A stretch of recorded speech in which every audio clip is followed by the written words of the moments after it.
morning, welcome to the podcast. My guest this morning is Todd Martin, the superintendent of the Crawford Local School District.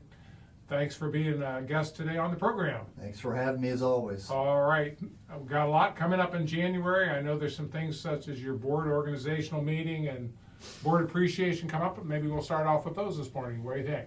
Yeah, January's a busy, important time. We have the organizational meeting each year where we appoint the new president, the new vice president. We appoint a committee people who's going to be in charge of each committee. You know, we have the finance committee, the legislative committee, the personnel, which will handle negotiations this year for both groups as we have negotiations coming up. Buildings and grounds. So we kind of fine tune and outline all those things, who's going to have what responsibilities moving into the new year. So it's kind of an exciting time. May I ask, do you rotate those, or do you pretty much kind of keep the same people in those various ones? No, we put it out there. I'll say who's interested in being on the finance committee. Okay. And they'll kind of by vote, raised hand, I'd like to be on that committee, and it varies each year. I kind of wondered, because having been on a number of boards at all, the process is all different, so that just made me prompt an extra question. Well, the busy ones, the legislative committee is pretty busy because we get new policies all the time. Yeah, that's a pretty busy committee. This year, the personnel committee negotiations will be busy because you have the certified, the teachers, you have the classified, which is your kitchen, you have the bus drivers, secretaries and such, and then you have the administration. So that'll be a busy time for that group too. Some big things coming. Yeah, thanks for that clarification. I think the listener, this gives them a little bit better idea too what all goes on. Sure. Everybody just thinks, somebody's put on a committee. It's not all that simple. No, it's not at all. And we also pick out our meeting dates. They're determined at this meeting. Typically, we look to go the third Monday of the month. We used to be the fourth Monday, but Mr. Sheldon came on as treasurer, and he prefers the third Monday. And given that he's in charge of financing, that's a piece that you struggle to get done sometimes. Yes. My piece is a lot easier. I can get done ahead of time, but when you got dealing with closing the end of the month, and I'll talk a little bit about him. He made the transition from AD, Dean of Students, to treasurer last year, and there's a big learning curve that goes along with that. When you're talking appropriations and meeting all the definitions of the audit and a lot, accounts payable, and I knew he'd do a good job. When I recommended him to the board back a year ago and said I think he'd be dynamite because he's got a business degree, he's familiar with money, he's good with money, and he's exceeded my expectations. And I think that of the board too. He is an incredible treasurer. Yeah. I mean, he's on the ball. I'm getting information that other people probably don't get 3-4 weeks down the road because he is just really on top of things, and we're blessed to have him.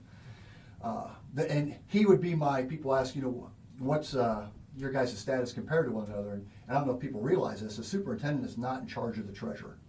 They are two separate entities. Yes. We are of equal status. Yes. So, people ask, I've been asked that a couple times. I said, no, the treasurer's, he's answers to the board, yes. I answer to the board. Yes. We're of equal positions, and he's just in charge of all the finances, and I'm in charge of the daily operation of the district. So, I thought somebody might want to know that piece because a lot of people don't know that. No, and I think that's a good insight. The more insight we can give to our listeners, I think the better. Yep. I want to give you a little insight on our Board of Education because this is Board Appreciation Month, and we truly appreciate the board. It starts at the top. They're at the top of the food chain, and they do a great job for us. We just had one step down. Brad McKibben stepped away. He's been on the board since 2016. And just to give an example of how good these people are, I'll just give a little description of him. He's on the wall if you walk through the hallways as an athlete, enshrined, and as the valedictorian of his class. And he owns Bucyrus Insurance Center, and he's a pastor in Upper Sandusky. So he's a professional, ethical man. He'll be missed. He did a great job for us for those years. Replacing him is Ann Cole. And if you walk through the hallways, you will see Ann's picture, as she was also a valedictorian at Crawford. So we have some very intelligent people representing, the taxpayers in the district on the board. And she works with Spring Capital Management now. Margie Hoyles has been on the board since 2015, and everybody knows Margaret Hoyles. Yeah. She was there when I was a student, and she's always been the person that attends the athletic events, the fine arts events, she comes to everything, and she's just a great supporter. Will line one. Will line one. Yeah. And she, to put it in perspective, she has the Margaret Lynn Hoyle Center for Performing Arts named after her. So where all these performances take place, there's a big plaque with her name on. That's how valued and how appreciated she is by the district and the community as a whole. We have Scott Reich. Scott came on in 2018. He's a District 2 commander of the Ohio State Patrol, a very high position in the State Patrol ranks. He also had success in high school at Colonel Crawford. He went on to play football at Tiffin University, a good athlete and a good leader. And he's done a great job for the board. Gordon Groves came on in 2019. He was appointed and then later won the next election that he ran for. He was captain of Bucyrus Fire Department, acting chief for his last 4 months, and he's now involved with the building as a building inspector in the city of Bucyrus. So another guy who's been very active in Colonel Crawford for a lot of years. He's been around a lot of years, filming games, treasurer of the Athletic Booster Club, just really engaged. And you have Norm Huber. Everybody knows Norm Huber too. He was my teacher, my anatomy teacher. He retired from Colonel Crawford as a teacher and later went on and taught at Crestline in his retirement. He's that teacher who was very challenging, but he always made it interesting, and he had a great rapport with kids. Everybody loved taking his class because he incorporated the rigor, the challenge of the classwork, but humor. Yeah. You know, and you always had that relationship with Mr. Huber. And I still have it as, superintendent and board member. He's just an amazing person. He was elected in November of 2003. So he's a 20-year guy. Got a plaque last year from Ohio School Board Association recognizing 20 years as a board member, and that, in this day and age, is quite an accomplishment. Yes. And quite a sacrifice of time. Oh, definitely. Yep. That is a little bit about our Board of Education. Again, I am tickled to have everybody that we have on the board. Tickled with Brad getting to go away and do some other things because he's involved in about every committee there is in the community. Talking about Mr. McKibben.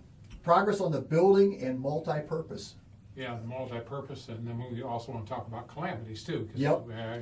January's here. January is here. I've been watching the progress over break, and J&F Construction has the project. They oversee everything. One of the subcontractors is Studer Obringer. They are currently laying up the walls. And if you go out and drive behind, and you can drive behind the buildings and take a look, this wall is immense that they're laying. So they're working on getting all the block work done for the structure before the steel goes into play. So they're out there right now. In fact, I just left the site and they got the scaffolding up and they are laying block in this 30-degree weather as we speak. Kudos to them. I don't know that I have the fortitude to do such. Oh, yeah. I don't think I did either. I would do very well with that. No. In a previous life, I tended the mud and the block. I was the tender for a group out of Hartville in my college days. But it was summer. Yeah. Sunny conditions, and I didn't mind doing that work, but I don't know that I would like it right now. Another subcontractor is another local firm, Keys Electric. They are working over the break, running all the electrical lines, the hookups. Ken Brothers are also subcontractors. They've been doing the gas line and such, getting those hookups. So it's nice that the vendors that we have for this project, they're local. Yes, absolutely. That just tickles me, because I think when you have a local vendor working with you, they have more ownership in a project because they're going to be around. They're more accountable. And I think they do great work. All those vendors that I just mentioned do great work. We're tickled to have them. Calamity Day. So far, we've had 2 days, 2 fog days. Now, my goal as superintendent is, if I watch the weather before I go to bed every night. I put on the Spectrum on the one, and I watch the weather forecast, and if it doesn't look favorable, I'll set my alarm clock for 4 a.m. If it looks, I don't think anything's going to happen, I'll still set it for about 4:45 because I'm a type of guy that likes to work out every morning. Yeah. So either way, I'm going to at least have a heads up what's going on. So I'll get out and I'll drive the roads if it's foggy or if it's slick. And my goal is to have a decision made by 5 a.m. By 5 a.m., I'm calling my assistant, Mandy Truby, who's in charge of transportation, and I'm telling her, contact the bus drivers, we're on delay, we're closed, whatever it may be. At that point, I go into my work, because by 5:30, I want the message going out to all the homes. I think people know if that phone rings at 5:30, it's me. Yeah. And what I advise people to do, if you haven't done so, I text Will Beard pretty early, so Will will get a text, and he puts it on WQEL. WMFD, we have a call-in and a login code. I get a message to them, and they have, if you're signed up through WMFD, they have a automatic text, and it comes 30 seconds after I make the call. It's going out to anybody who have signed up for WMFD. I do my all call. A lot of times I'll pull over into a parking lot, a Walmart, or wherever I'm at the time. Sure. I'll do the all call right from my phone, and I'll send it out, scheduled, ready to go for families, and they'll get that at 5:30. I post it on the CC app, Colonel Crawford app. If you haven't downloaded that yet, I encourage you to do so. You get updates on sporting events, calendar, or a scrolling calendar of the weekly events, and then I'll post 2-hour delay, cancellation directly on that from my phone also. And then if I have time and I can get through, a lot of times I can't get through, Channel 10. I have a login for Channel 10, I'll put it out there on Channel 10 as well. Just so people, there's multiple avenues you can get this message. Yeah, multiple avenues that the message can get out to people, because people are looking at various things or listening to various things that hour of the morning. And if you say you didn't get the message, then your social media is not working and your phone's not working. Yeah. And I could send smoke signals, Yeah. but I don't know how to do that. Yeah, you try as best as you can to cover it all. We try to I- reach everybody. Yeah. Yeah, we truly do. I don't want, my biggest fear as a superintendent would be somebody not getting the message and a kid standing out there on the Yeah, road that's bad. way longer than they need to in conditions that I don't think are favorable Yes. for school. So I take that job, that responsibility very, very serious. And I've told the story before. Early in my career, there was one day that we didn't get a chance to close. I think we were on a 2-hour delay, but we ended up going that day. And I had a kid on Remlinger Road roll their car 5 or 6 times into the field. And I was one of the first people to respond because I was on the roads at the time. And I remember watching that child walk away, and they were kind of beat up. And, you know, I talked to them as the paramedics and everything arrived. And, you know, I made up my mind at that point. If I'm going to err, it's going to be on the side of safety. I'm going to sleep a lot better at night knowing, I probably didn't have to close, but I did, as opposed to, boy, I wish I'd have closed. Yeah. And something bad happened. So I take that very, very seriously. They tease me. They'll call me 2-hour Todd. The staff have a little nickname. And you know what? I wear that as a badge of honor, because if I'm keeping one kid out of the field, you know, out of danger, you know what? It's all worth it to me. Yeah. Well, and normally those things sometimes don't turn out quite, like you said, that could have been a death. Yep. And then you gotta deal with that. Then you're on the other side of that, where they say, well, whoever the person's in charge, he should have known better. Yep. I know how that goes. We all know how this goes. So, People need to realize we're not, the superintendents are, and we all communicate. Sure. When we're out in the mornings, we are all on a text message together. Mhm. So we're all communicating. The sheriff's department will call us at times and say, hey, I don't know if you're up and about. Normally I'll get their call and I'm in my vehicle.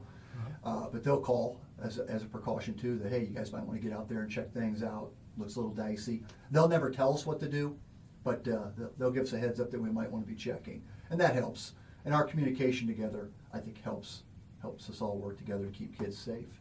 I'll tell you, we got a lot of information out here today. Well, that's my goal. I think this is a great format to push out information to the community. You know, and I try to, I've got a little calendar I keep hard copy in addition to my phone, and I'll jot what I talked about. Yeah. And I know in January, I want to talk about the board, because we appreciate them, it's board appreciation. I want to talk about calamity days, because that's when it's going to start kicking in to remind people. Yeah, sure. And, you know, I kind of list in there when I want to talk about teachers, when I want to talk about administrators, you know. We try. We're kind of on a roll. We've done this. This isn't our first rodeo doing this, so. No. And like I said, this morning I knew several things. In fact, I mentioned to you prior to us going on, I knew where you were going to go, because I know January again is board appreciation and the board organization for the year. So everybody has their own little set patterns, and we appreciate your time coming in, spending your time and sharing this with the listeners, and they appreciate it. You would be surprised how many people stop and say, hey, I listened to the podcast with whomever, and it's and your name comes up quite often, and quite frankly, always positive. I've had a lot of people come up and talk to me and say, hey, I heard about this, I heard about that, I heard you talk about this, didn't know that. So I think it's a great vehicle to push out information. All right, anything else? Well, one more thing, if you ever want to attend a board meeting, they're always open. We have some type of celebration each board meeting. We do it by building. It'll be the high school, intermediate, elementary, and we celebrate. Some type of student celebration at each board meeting that starts, so. Something positive to start off. Yeah, I think that's great. I want to get people into the board meeting. I don't want a board meeting where it's just us up there, talking about policy and such, and nobody out in the audience hearing it. So we try to push to where we get families there celebrating success. And if you want to come, you go to our website under the board section, and you'll see the meeting dates will all be listed out there for you. All right, again, I'm going to thank, I have to laugh, I'm going to admit this on air. When we were pre-recording this morning, I said the name of the wrong superintendent when I started. I'll tell you, I do so many of these, and I'm looking right at Todd Martin here, and I called him another name, and I'm not going to say what the name was, but we just had fun with that because we go back a ways. But again, I always appreciate having you coming in and doing the podcast with me again. Todd Martin, Colonel Crawford Local School District Superintendent. Thanks for being the guest today on the podcast. Thanks for having me. You're more than welcome.